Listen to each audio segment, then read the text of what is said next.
सुप्रभात बच्चों। आज मैं ले रही हूँ क्लास यूकेजी। विषय है हिंदी। विषय है हिंदी। तो बच्चों, मैं आपका पहले यूकेजी में स्वागत करती हूँ, क्योंकि बच्चों आप एलकेजी क्लास कंप्लीट करके अब यूकेजी में प्रवेश लिया है आपने, तो आपका पहले स्वागत करती हूँ। तो बच्चों, आज से हम हिंदी के बारे में हिंदी विषय पढ़ेंगे। बच्चों, आपके पास ये हिंदी वर्णमाला बुक होगा ना? तो बच्चों आप बोलिए, पिछले क्लास एलकेजी में हमने पढ़ा था स्वर व्यंजन। ये आपको एक किताब था ना बच्चों, सुलभ हिंदी वर्णमाला। इस बुक में हमने क्या पढ़ा था बच्चों? बोलो, इस बुक में हमने क्या पढ़ा था? स्वर व्यंजन, ये सब इस बुक में हमने पढ़ा था पिछले एलकेजी क्लास में। यानी स्वर व्यंजन यानी अ से लेके आहा तक और क से लेके श्र तक हमने पढ़ा था ना बच्चों। तो इस साल यूकेजी में हम पढ़ेंगे स्वर व्यंजन के बाद अगला जो आता है ना बच्चों, हिंदी वर्णमाला 12 कड़ी।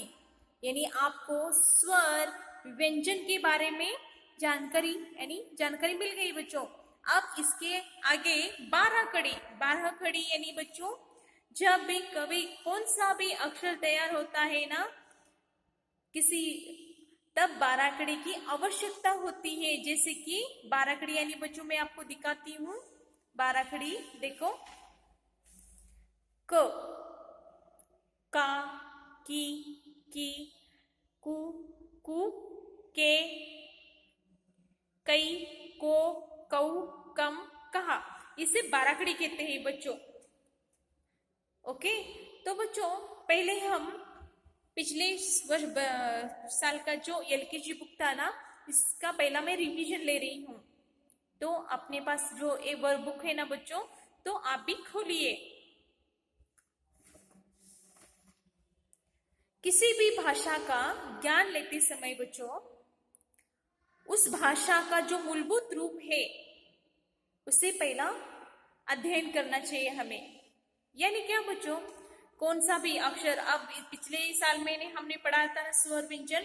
स्वर तैयार जब अक्षर बनता है ना, उसका अक्षर बनने से पहले अक्षरों का अवयव एक बहुत महत्वपूर्ण काम करता है। क्योंकि जब अक्षरों के अवयव के बारे में आपको जानकारी होगी, राइटिंग यानी लिखना अच्छी तरह से आएगा, तभी तो आपके हिंदी जो स्वर व्यंजन के अक्षर बनते हैं ना बच्चों, वो अच्छी तरह से बनते हैं। इसलिए हिंदी भाषा का मूल जो आता है ना रूप, वो है पहले अक्षरों के अवयव। पिछले वीडियो में मैंने आपको बताया था, जैसे कि देखो, सीधी लकीर, खड़ी लकीर, तिरछी लकीर, उल्टा तिरछी लकीर आपको पढ़ाया था। आपको ध्यान है बच्चों? देखो यहाँ एक कौन सा लकीर है? सीधी लकीर, खड़ी लकीर, तिरछी लकीर, उल्टा तिरछी लकीर। समझ में आ रहा है? आधा गोल, ये 2 आधे गोल हो गए ना बच्चों। इस तरह से मैंने आपको पिछले वीडियो में यानी पिछले साल आपको मैंने अक्षरों के अवयव के बारे में जानकारी दिया था। तो बच्चों आज मैं पहले अक्षरों के अवयव के बारे में ही पढ़ाने वाली हूँ, क्योंकि पहले अक्षरों के अवयव अच्छे लिखना आएगा तो ही आप हिंदी विषय में अच्छे लिख सकते हो, अच्छा लिख सकते हो। तो बच्चों ये है अक्षरों के अवयव, आधा गोल, उल्टा आधा गोल, उकार, बड़ा उकार, इस तरह से। तो बच्चों ये है अक्षरों के अवयव। बाद में आपको मैंने क्या पढ़ाया था? स्वर। तो बच्चों बोलो, स्वर कितने होते हैं? स्वर देखने से पहले हम देखेंगे वर्णमाला। देखो बच्चों, ये है वर्णमाला। वर्णमाला यानी क्या मुझे बोलो? वर्णमाला में 2 भाग होते हैं।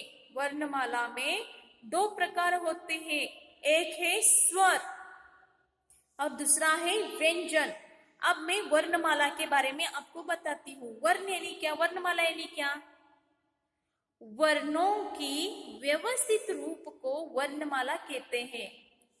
यानी ये वर्ण है बच्चों, ये जो अक्षर है ना, ये वर्ण, वर्णों की व्यवस्थित रूप को वर्णमाला कहते हैं। इसका जो अर्थ होता है ना बच्चों, इसका वर्णमाला का अर्थ है वर्णों की व्यवस्थित रूप को वर्णमाला कहते हैं। जैसे कि वर्णमाला में दो भाग आते हैं, जैसे कि स्वर, व्यंजन, स्वर और व्यंजन।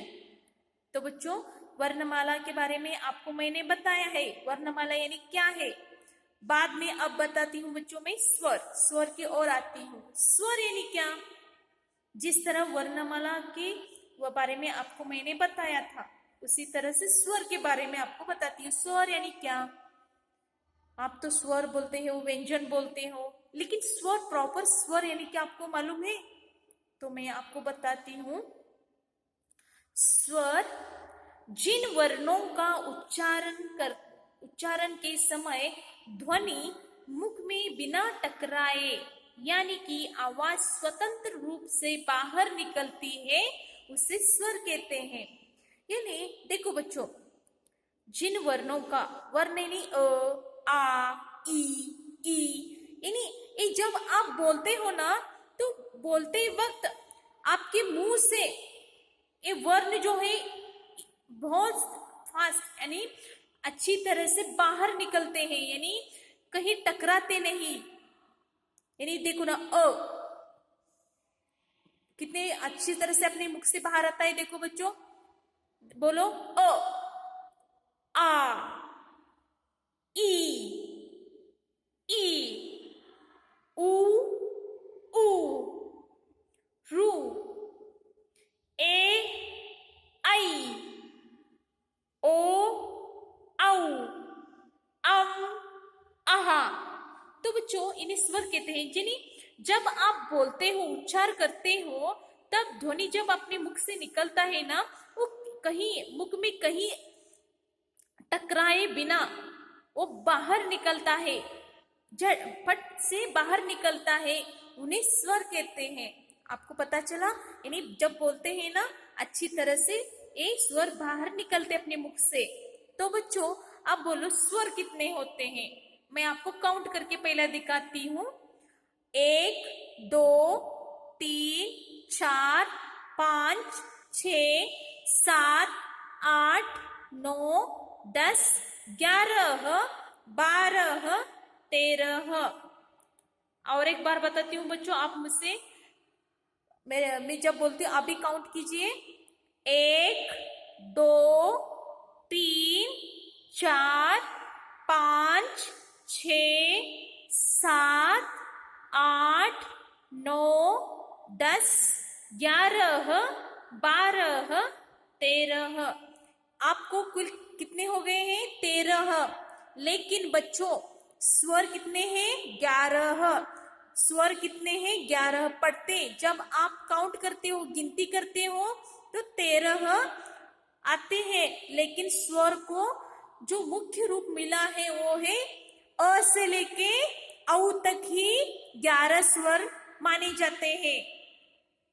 अ, आ, ई, उ, रू, ए, आई, ओ, औ, इतने ही स्वर माने जाते हैं।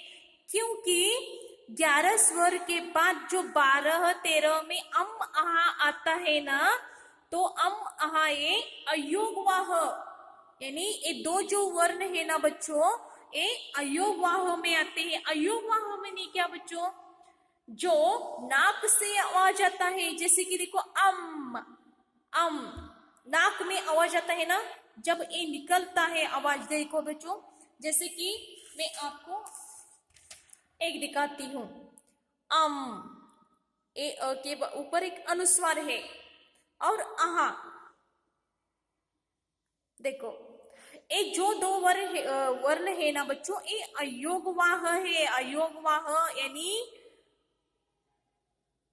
इसका जो मुख से जो आवाज आता है ना, मुख में से ना आवाज आके नाक से बाहर आता है, जैसे कि ए जो जैसे कि पट से बाहर आते हैं, जैसे आ ई उ रू, ए आई ओ औ। बट आहा आहा जो होते हैं ना, ये नाक से आवाज आते हैं, इसलिए इन्हें स्वर में नहीं लेते, इन्हें अयोगवाह कहते हैं। समझ में आ रहा है? जैसे कि देखो, अ से बनने वाले और जो शब्द है ना, जो नाक से आवाज आता है, इसका जो उच्चारण होता है नाक में से आता है। जैसे कि देखो, रंग, इस पे अनुस्वार, रंग। आप बोलो रंग। आप जब बोलते हो, उच्चार करते हो ना, तब बच्चों क्या होता है, नाक से प्रतिध्वनि आता है, जैसे कि रंग, अंग। समझ में आ रहा है? ये नाक से निकलने वाला आवाज स्वर है, इसलिए ये इनमें क्या होता है, स्वर में नहीं आता, लेकिन व्यंजन में से पहले इसे स्थान दिया गया है। इसे अयोगवाह स्वर बोलते हैं। समझ में आ गया आपको? कुल 11 स्वर कितने हैं? स्वर 11 है। और आहा ए अयोग वाह है, क्योंकि ये जो दो स्वर है ना, ये नाक में से उसका उच्चारण होता है, इसलिए इन्हें अयोगवाह स्थान में दिया गया है। ओके, तो बच्चों आपको आज समझ में आ रही है। आज ओनली आपको स्वर के बारे में ही जानकारी देने वाली हूँ, क्योंकि अगले वीडियो में आपको व्यंजन के बारे में आपको बताने वाली हूँ। तो बच्चों आज आपको मैं स्वर के जो पिछले क्लासेस में आपने जो चित्रों के बारे में पढ़ा था ना, वो और एक बार आपको रिवीजन करती हूँ। जैसे कि आप भी मेरे साथ बोलिए, अ से अनार। अ से कौन सा चित्र है बच्चों? बोलो, अ से अनार। आ से आम। आ से आम, आ मीनी मैंगो। नेक्स्ट, आ के बाद आता है ई से इमली। ई से इमली। ई से ईख। ऊ से उल्लू। ऊ से ऊन।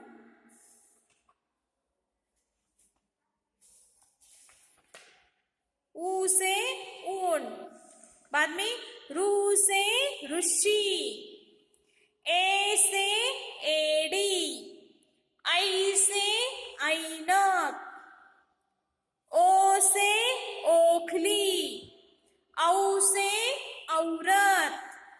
अम से अंगूर। और ए आहा है। तो बच्चों आपको आप पिछले क्लास का आपको मैंने थोड़ा रिवाइंड किया है। तो आज हम देखेंगे इस बुक में अक्षरों के अवयव। आप भी खोलिए अपना किताब। इसमें बच्चों आपको मैं ले रही हूं, पेज नंबर 2 है। तो पहले सीधी लकीर, आपको क्या करना है, इससे ये छोटे छोटे डॉट है ना, ऐसे मिला के सीधी लकीर करना है। ये कौन सा अवयव है? सीधी लकीर। इस तरह से अपने बुक में आप भी कीजिए। देखो आप और एक बार कीजिए यहाँ सीधी लकीर।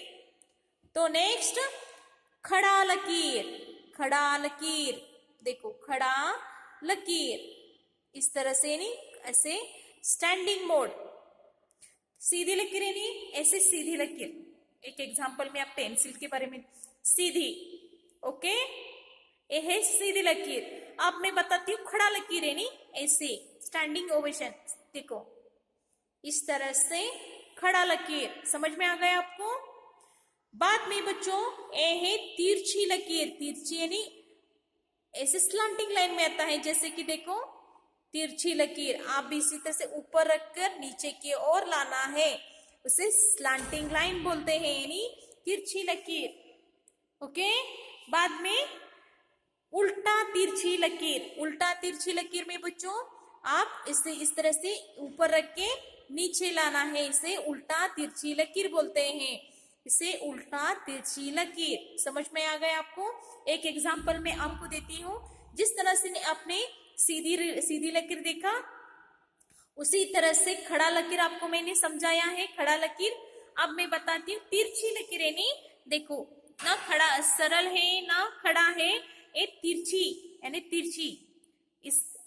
इस तरह से इसका रूप होता है। और उल्टा तिरछी लकीर यानी इस तरह से इसका मुख होता है, और इस तरह से और उल्टा तिरछी लकीर। समझ में आ गया आपको बच्चों? और एक बार मैं आपको समझाती हूँ। देखो एक दो पेंसिल है, आपके पेंसिल के जरिए एक तिरछी लकीर यानी खड़ा भी नहीं है और सीधी भी नहीं है, तिरछी रूप में है। और उल्टा तिरछी लकीर यानी इस रूप में, इस रूप में, और इसके विरुद्ध रूप में होता है। इसे उल्टा तिरछी लकीर बोलते हैं। समझ में आ गया आपको? तो बच्चों अब मैं आपको किताब में आपको मैंने समझाया है, आप भी इस किताब में एक बार कीजिए। और आप मैं बताती हूँ नोटबुक वर्क, यानी आपका जो 3 लाइन नोटबुक आपको मैंने बताया है, 3 लाइन नोटबुक, उसमें ए है 3 लाइन नोटबुक। यानी देखो बच्चों 1 2 3 इसे 3 लाइन बोलते हैं। तो पहले मैं लेती हूँ सीधी लकीर, दूसरे पेज में खड़ा लकीर, और यहाँ तिरछी लकीर, उल्टा तिरछी लकीर। समझ में आ रहा है आपको? तो बच्चों आज का आपका होमवर्क है, यहाँ देखो बच्चों पहले जो लाइन है ना, उसमें इस तरह से अपने हाथों को यहाँ लाना है, यानी पेंसिल को इस तरह की ओर लाना है, यानी सीधी लकीर। समझ में आ गया? सीधी लकीर, इस पेंसिल को यहाँ रखना है, उसी तरह से यहाँ लेना है, तो यहाँ सीधी लकीर बनता है, उसे सीधी लकीर। समझ में आ गया आपको? इसी तरह से अपने बुक में अब अक्षरों का अवयव के बारे में प्रयास कीजिए। आज का आपका होमवर्क है 3 पेज। देखो सीधी लकीर, इस तरह से अच्छे अक्षरों में ना टेढ़ा मेढ़ा नहीं करो बच्चों, इस तरह से अच्छे से राइट कीजिए, यानी सीधी लकीर यानी सरल होती है सीधी लकीर। देखो इस तरह से अपने बुक में आप भी, यानी देखो बच्चों इस तरह से एक पेंसिल यहाँ रख के यहाँ इस तरह और खींचना है, सीधी लकीर, सीधी लकीर, सीधी लकीर, सीधी लकीर, इस तरह से करना है। समझ में आ रहा है आपको? नेक्स्ट बच्चों देखो, मैंने पिछले वीडियो क्लासेस में आपको पढ़ाया था, लेकिन और एक बार मैं रिवाइंड किया आपको। नेक्स्ट बच्चों सीधी लकीर, उसी तरह से खड़ा, अब खड़ा करना है। समझ में आ रहा है?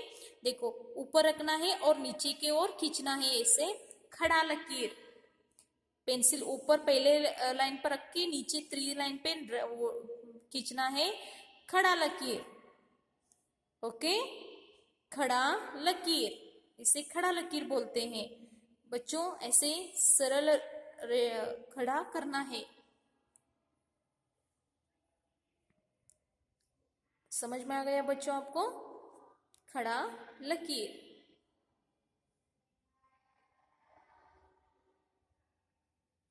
थ्री लाइन में अच्छी तरह से खड़ा लकीर दिखाना है। देखो बच्चों इस तरह से ऊपर रख के नीचे की ओर लाना है, खड़ा लकीर, खड़ा लकीर, खड़ा लकीर, इस तरह से करना है। नेक्स्ट बच्चों, अब तीसरा जो होमवर्क है ना, इसे आपको मैं दिखा रही हूँ। ये देखो तिरछी लकीर, ऊपर की ओर एक डॉट और नीचे की ओर एक डॉट रखो, क्योंकि तिरछी लकीर आपको थोड़ा कठिन लगेगा, लेकिन ऐसे तिरछी ऊपर रख के स्लैंटिंग यानी इस तरह से तिरछी लकीर की ओर करना है, तिरछी लकीर। देखो बच्चों इस तरह से तिरछी लकीर, तिरछी लकीर। आपको मैं एक एग्जाम्पल पे दिखाया है तिरछी लकीर। समझ में आ गया? अब इसके विरुद्ध में करना है, जैसे कि ऊपर रख के नीचे लाना है, तिरछी लकीर। देखो बच्चों ऊपर लेके नीचे की ओर जाना है, तिरछी लकीर। इसे तिरछी लकीर बोलते हैं। बच्चों आज का आपका होमवर्क 3 पेज है। एक है सीधी लकीर एक पेज, खड़ा लकीर एक पेज और उल्टा तिरछी तिरछी लकीर और उल्टा तिरछी लकीर, और नियमित रूप से स्वर व्यंजन पढ़िए। मैं आपको कल लाइव क्लास में स्वर व्यंजन और आपका होमवर्क में कल देखने वाली हूँ। अपने नोटबुक में राइट कीजिए। समझ में आ गया बच्चों? आज का क्लास खत्म होता है। धन्यवाद।